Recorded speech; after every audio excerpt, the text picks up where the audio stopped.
ये रक्षा करेंगे। चौधरी साहब की भैंस 3 दिन से दूध नहीं दे रही थी। चौधरी साहब डॉक्टर के पास गए नहीं और इसी ज्योतिषी के पास चले गए। कहा कि पंडित जी, भैंस 3 दिन से दूध नहीं दे रही, इलाज बता दे। पंडित जी के पास कौन सा इंजेक्शन था?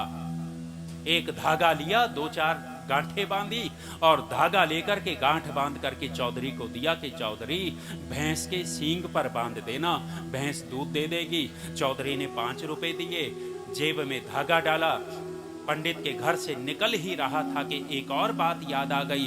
अरे, लड़का भी 10वीं में 3 साल हो गए, फेल ही फेल हो रहा है, उसका भी इलाज पूछ ले। वापस लौटा और पंडित से कहा कि पंडित, एक और समस्या, लड़का 3 साल से फेल हो रहा, उसका भी बता दो, पास हो जाए। इसके पास कौन सी पुस्तकें थी?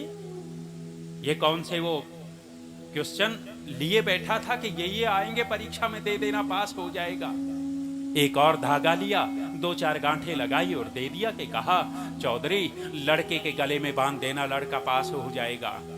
चौधरी ने इसके भी 5 रुपए दिए, जेब में धागे डाले, घर में आया, धागे निकाले, धागे बांधे दोनों जगह, लेकिन धागे बदल गए।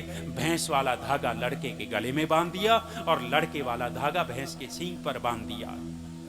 अब प्यारे विद्यार्थियों, यदि इन धागों में ताकत होती तो क्या हो जाना चाहिए था? भैंस 10वीं पास हो जाती और लड़का, यदि धागे में ताकत होती तो यही तो होना चाहिए था।